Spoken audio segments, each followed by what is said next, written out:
Salut à tous, footballeurs, footballeuses, bienvenue sur Culture Foot pour une nouvelle émission de Top But. La deuxième après celle que j'ai postée au mois d'août. Ça va vite, c'est une émission que j'avais enregistrée au mois de mai et que j'ai publiée au mois d'août. Il y avait eu beaucoup de difficultés, je me suis rendu compte qu'il y avait des droits d'auteur qui m'avaient empêché de publier cette première version. Ça m'a pris du temps, il y a eu des confinements. La vie de tous les jours a repris, peu de temps pour faire la réalisation, pour faire la préparation et puis pour faire l'enregistrement de cette émission. Voilà pourquoi ça prend tant de temps à faire la deuxième émission que je vous avais indiqué lors du premier enregistrement. C'est donc l'émission des top buts cauchemardesques cette fois. Alors, c'est quoi les top buts cauchemardesques ? Tout simplement, dans toute notre vie de passionnés de footballeur, on a tous vu des buts magnifiques, mais malheureusement qui n'étaient pas là pour nous faire plaisir. C'est-à-dire qu'on avait, vous allez le voir dans mon classement, ça n'a pas été facile à trouver parce que très sincèrement, des beaux buts pour lesquels on était particulièrement déçus de les voir, en général c'est assez compliqué. Il a fallu que ce soit forcément des buts contre une équipe qu'on supportait, donc vous allez voir, il y a beaucoup de buts contre l'équipe de France, quasiment la totalité, ou alors il fallait un but qui soit parvenu dans une compétition internationale pour une équipe, j'allais dire par exemple, là, vous allez voir le cinquième but, on va rentrer dans le vif du sujet, ça sera plus facile à comprendre. En fait, tout simplement, c'était la finale de Coupe UEFA, la C3. L'Olympique de Marseille était finaliste de cette C3, donc 6 ans après avoir remporté la Ligue des Champions, eh bien l'Olympique de Marseille rencontrait cette fois-ci non pas le Milan AC mais le Parme AC. Et malheureusement le résultat n'était pas le même. L'OM s'est lourdement écroulé dans cette rencontre, ils ont perdu 3-0. Le troisième but de Parme est très beau, il est plutôt bien construit, il est très bien fini par Enrico Chiesa. C'était l'attaquant italien de l'équipe de Parme qui était une grande équipe italienne à l'époque, ça l'est beaucoup moins aujourd'hui. Voilà, je vous laisse admirer le but. Alors je vous demande de m'excuser, j'ai pas réussi à trouver de meilleure qualité d'image ni de son. Donc vous allez voir, la qualité n'est pas bonne. C'est un commentateur italien, donc nos amis italiens, on les salue, même s'ils n'ont pas toujours été nos amis dans le football international, pour la raison que vous connaissez. Voilà, je vous laisse admirer le but d'Enrico Chiesa, numéro 5.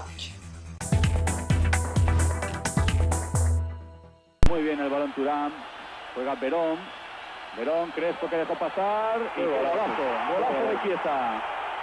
Qué golazo, qué jugada, qué bien ha salido Thuram desde atrás, se ha apoyado en Verón, excelente el pase de Verón sobre la llegada de Crespo que se abrió muy bien de piernas, sabiendo que llegaba por detrás Chiesa que ha empalmado el balón de manera imparable, un auténtico golazo. Sensacional, el gol de Chiesa, 10 minutos de la segunda parte y ya gana el Parma 3-0, vemos cómo deja pasar Hernán Crespo y Chiesa inapelable. Voilà, alors après réflexion, après avoir bien réécouté ce but, je tiens à m'excuser, ce n'est pas un commentateur italien, mais un commentateur hispanophone. Pour ne pas dire espagnol, c'est peut-être argentin, je sais pas. Ouais. En tout cas, un but très beau de Enrico Chiesa. Vous avez vu, c'était la grande équipe de Parme avec Crespo, Thuram notamment. Voilà, donc une très belle équipe. L'OM n'avait pas à rougir, même si l'OM avait une très belle équipe également à cette époque-là. C'est dommage de perdre sur ce lourd score. Donc vous avez eu une belle lucarne avec un passement de jambe qui laisse passer le ballon pour le copain, pour finir. Voilà, tout est bien fait, le débordement. Enfin, c'est un très joli but. Bravo à Parme. Le quatrième but, donc on va passer sur le match tragique de l'histoire de l'équipe de France.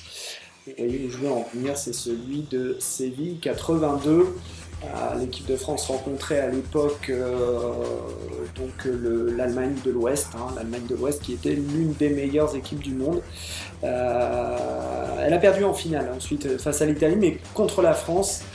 Elle a fait preuve d'un caractère à tout craint, comme on dit, avec scénario plus crocambolesque. On pensait que l'équipe de France était à l'abri après le troisième but marqué par Alain Giresse. Et pourtant, il y a eu le deuxième but de Rummenigge qui revenait au score, et puis le fameux but de Klaus Fischer en fin de prolongation, de deuxième prolongation.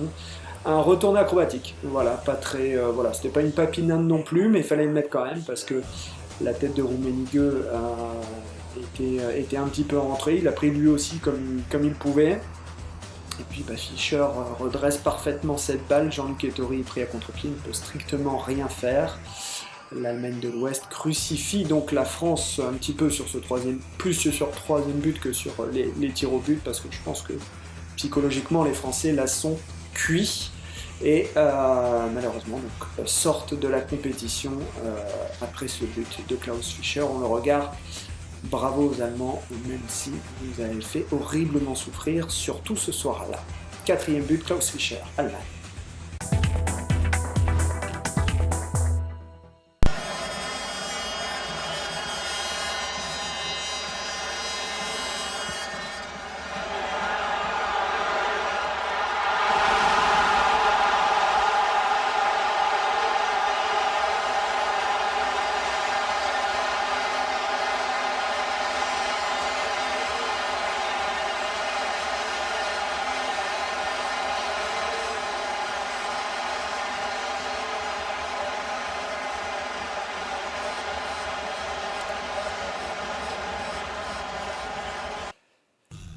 Voilà, horrible, mais c'est comme ça. Voilà, la France devait attendre 98 pour être finaliste et puis même vaincresse de la Coupe du Monde 1998. Voilà, donc c'était un petit clin d'œil.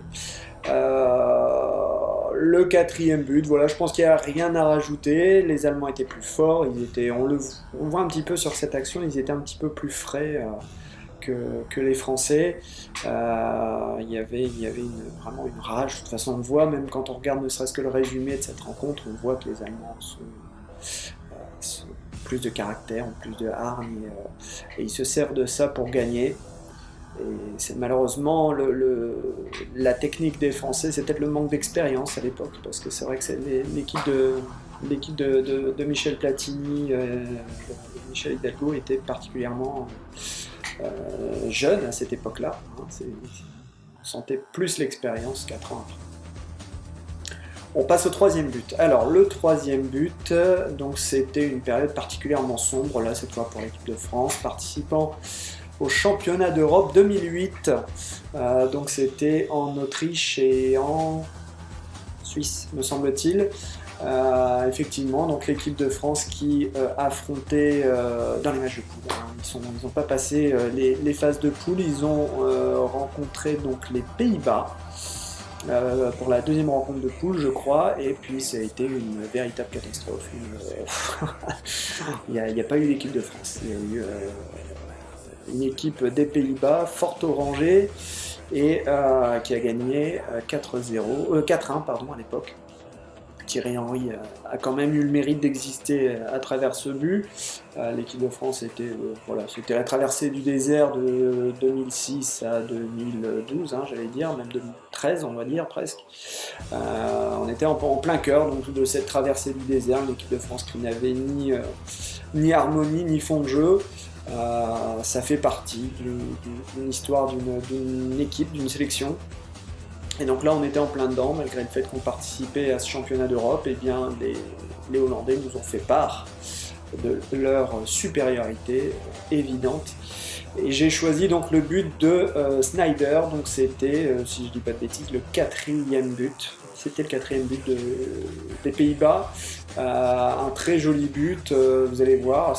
Moi, ce que j'aime bien dans ce but, c'est le petit crochet qui fait la différence, et puis cette façon de redresser la balle tout en étant d'une précision chirurgicale puisqu'il la met sous la barre. Un très très beau but. Il faut aussi encore une fois rétroactivement féliciter les Pays-Bas pour ce but. Donc là où c'était un cauchemar pour l'équipe de France, je le disais à l'instant, on était en plein cœur de cette fameuse traversée du désert qu'on n'aurait jamais pensé connaître. Et là ça nous explose à la face ainsi qu'à la face du monde. à travers notamment cette rencontre. On le regarde, ce troisième but, Wesley Sneijder, Pays-Bas.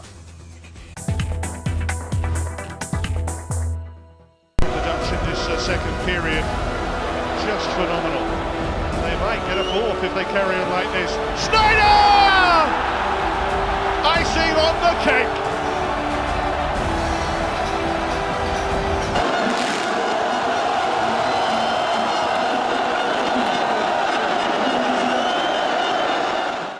Voilà donc pour ce troisième but de Wesley Sneijder, donc une très très belle frappe donc de 18 mètres qui donc sonnait le glas de l'équipe de France lors de cette poule de l'Euro 2008. Un cauchemar, hein, encore une fois, je le disais tout à l'heure, un souvenir à ranger au fond du placard. On va passer au troisième but, donc cette fois-ci on avance un petit peu dans cette traversée du désert justement, puisqu'on va en 2012 où l'équipe de France était cette fois entraînée par Laurent Blanc. Elle avait été relativement convaincante pendant les qualifications, on sentait quand même que ça restait très timoré, que l'équipe de France avait encore pas mal d'ego surdimensionné qui plombait l'évolution de l'effectif et la constitution d'un noyau dur, d'un groupe compétitif et digne des compétitions internationales.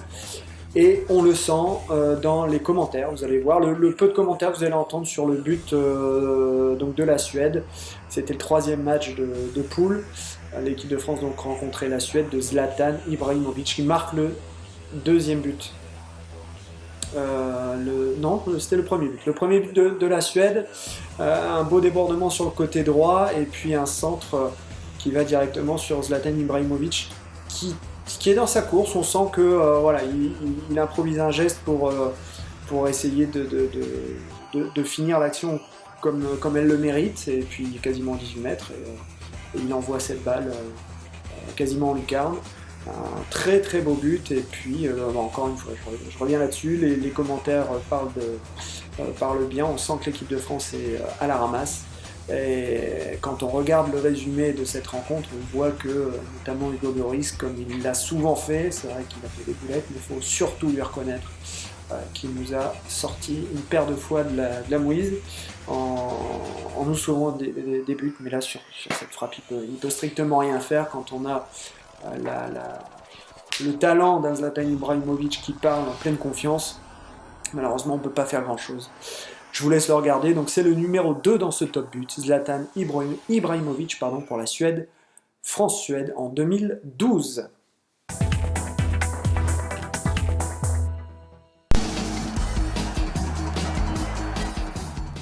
Le centre, attention Ibrahimovic, et celle-là, Ibrahimovic, et ça c'est du miel des Vosges. magnifique, Quel but exceptionnel, mérité, absolument mérité. quel but en se bouchant, il a réussi à transpercer les filets d'Hugo Lloris. Voilà donc Zlatan Ibrahimovic qui crucifie la France. Bon, pas définitivement, hein, parce que comme on le sait, je le disais tout à l'heure, c'était le troisième match de poule des Bleus pour ce championnat d'Europe. Ils étaient d'ores et déjà qualifiés pour les quarts de finale, ils ont été éliminés par l'Espagne 2-0. Donc il crucifie la France pour marquer ce but et puis l'avoir fait de fort belle manière. Comme c'est le thème de cette émission, on aurait préféré qu'il ne le mette pas. Quoi qu'il en soit, il est très beau. Bravo à lui. Je vous laisse deviner le numéro 1, le plus cauchemardesque des buts qu'on ait pu voir de toute notre vie de passionnés de football étant français. Voilà, et puis étant né dans les années 80, je dirais. Même ceux qui ne l'ont pas vu, je pense qu'ils l'ont tellement vu dans les émissions historiques, les zappings, etc. Notamment les images que j'en ai tirées, ça en fait partie. C'est le fameux but de Kostadinov. C'était un 17 novembre, donc en 1993, donc à l'heure où j'enregistre, c'est dans 5 jours. L'anniversaire, donc ça va faire 27 ans que ce but a été marqué. Il nous fait toujours aussi mal au cœur quand on regarde ce but parce que vraiment toutes les émotions y passent. On sent que, voilà, juste avant ce but, l'équipe de France est sur le point de partir aux États-Unis. Il faut se rappeler du contexte, c'était vraiment très particulier parce que l'équipe de France avait fait quasi sans faute durant toutes ses qualifications. C'était Gérard Rouillet, le sélectionneur. Les joueurs phares de cette équipe, c'était entre Parisiens et Marseillais, et puis ex-Marseillais, puisqu'il y avait Jean-Pierre Papin qui était le buteur de cette équipe, Eric Cantona, Franck Sauzet, David Ginola, etc. Voilà, tous ces joueurs-là, c'était là aussi une très très belle génération, mais aucune cohésion. En tout cas, c'était difficile d'en trouver une, et ça a explosé là aussi aux yeux de tous. Puisque juste avant ce match, déjà, un match nul face à l'Israël nous aurait permis de nous qualifier. Ça n'a pas été le cas, c'était aussi au Parc des Princes, on a perdu 3-2. Et l'équipe de France a donc vécu une semaine absolument abominable à cette époque, puisque de favoris de la poule pour la qualification, eh bien, se retrouve complètement éliminé donc après ce but de Kostadinov. Rappelez-vous, c'était juste après un coup franc de David Ginola qui, on peut le dire aujourd'hui, a dû porter la croix quasiment à lui tout seul. C'est totalement injuste, mais il faut dire qu'il en a pris des vertes et des pas mûres à cette époque-là, mais une équipe qui perd, c'est une équipe. C'est pas un joueur, il faudra le rappeler, à certains responsables de l'époque. Je vous laisse regarder ce but, on commente après, même si j'ai déjà fait le plus gros du travail. Numéro 1, Emile Kostadinov, Bulgarie, 17 novembre 1993, au Parc des Princes. Le cauchemar total.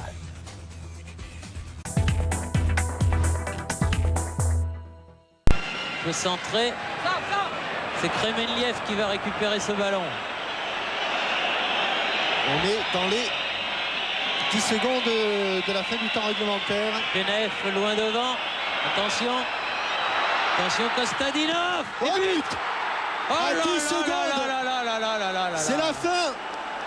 À 10 secondes À 10 de la fin. secondes, Kostadinov qui m'a... Aïe aïe aïe aïe aïe aïe aïe, quelle catastrophe. 10 secondes de la fin. 10 secondes. C'est le but de Kostadinov. C'est la mise à mort. 10 secondes, même pas en jouait. Ouais. Et un ballon là-bas sur le coup franc, alors qu'on avait un bon ballon à garder dans le coin. On l'a perdu. Et Kostadinov qui se rentre dans les 16 mètres. Et sous la transversale, but imparable de Kostadinov. C'est la fin pour l'équipe de France. Qui hélas n'ira pas aux États-Unis. Ah, c'est dur, hein. C'est dur, ce but. Je crois que tout le monde se rappelle où il était à ce moment-là, dans quelles conditions, et puis quelle a été sa réaction. Je me souviens, j'étais gamin à l'époque, et je regardais ce match avec mon frère, et puis tous les deux, on a eu vraiment du mal à encaisser le coup. Voilà, donc bon, il faut quand même se rappeler que ces buts derrière provoquent une fin heureuse. On a toujours un petit peu, c'est très français que d'attendre qu'on ait vraiment le coq, les pieds dans la merde pour faire quelque chose de bien derrière, parce que après ce but de Kostadinov, c'est la victoire 4 ans et demi après en Coupe du Monde avec Aimé Jacquet. Bon, après, il y a deux exceptions quand même, parce que quand on réfléchit bien, l'OM, cette finale, c'était l'apothéose de cette époque, parce que après être revenus de seconde division, ils se sont reconstruits tout doucement, ils se sont remis à dominer le championnat, bon, peut-être pas tout de suite, mais en tout cas à faire partie des meilleures équipes du championnat de France. Ils ont ensuite lutté très longtemps, notamment cette saison-là, face aux Girondins de Bordeaux à distance. Ils ont même failli remporter le championnat, et puis à la dernière seconde, c'est Bordeaux qui l'a emporté. Là, cette finale, c'était la possibilité de redevenir l'OM qui se hissait parmi les meilleurs d'Europe, et puis malheureusement ça n'a pas été le cas, et derrière il a fallu descendre par 2 fois, donc en 2000 et 2001 il a fallu prendre des décisions radicales pour que l'OM retrouve un petit peu un semblant de dignité, parce que C'est vrai que ces 2 saisons-là, c'était quand même particulièrement médiocre. Mais voilà, mis à part ces 2 exceptions, bon bah, après le but de Klaus Fischer, l'équipe de France a continué à progresser, à s'améliorer, à s'expérimenter pour malgré tout ne pas aller plus loin que la demi-finale, encore une fois au Mexique, 4 ans après, encore une fois face à l'Allemagne, et puis cette fois on n'a pas attendu les prolongations pour perdre. Voilà, Platini disait lui-même qu'il était persuadé que l'équipe de France était parmi les meilleurs du monde. Je pense qu'on ne peut pas lui donner tort. Elle a quand même fini 3e de cette compétition. Et puis les autres voilà, après la traversée du désert 2008-2012, voilà, encore une fois, l'équipe de France a changé de sélectionneur, Didier Deschamps est arrivé, il est resté, il a remporté le mondial en 2018, il a failli remporter le championnat d'Europe en 2016 en France. Voilà, encore une fois, l'esprit très français. Donc voilà pour ce top but. Je vous remercie de l'avoir suivi. Alors, parmi les projets, donc évidemment il y aura encore un épisode de top but. J'ai pas encore le thème. En revanche, je travaille sur un concept d'émission qui s'appelle Bienvenue au club.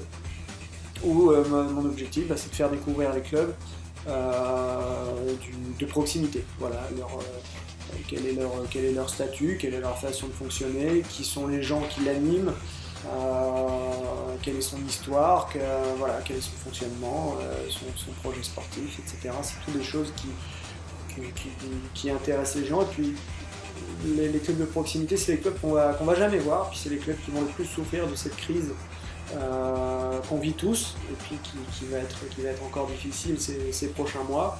Mais bon, la vie va reprendre, et donc je pense que voilà, si jamais vous êtes dans un club et que vous souhaitez faire un reportage, vous me contactez sur la page, sur la vidéo, peu importe, on retrouve de toute façon tous les messages, et puis on rentre en contact, et puis on organise tout ça. Il y a des possibilités, hein. Je pense qu'il faut, même si ça doit prendre du temps, on va s'organiser pour faire ces émissions. Encore une fois, le but de Culture Foot, c'est de faire une chaîne des footballeurs, du football, par les footballeurs et par les footballeuses.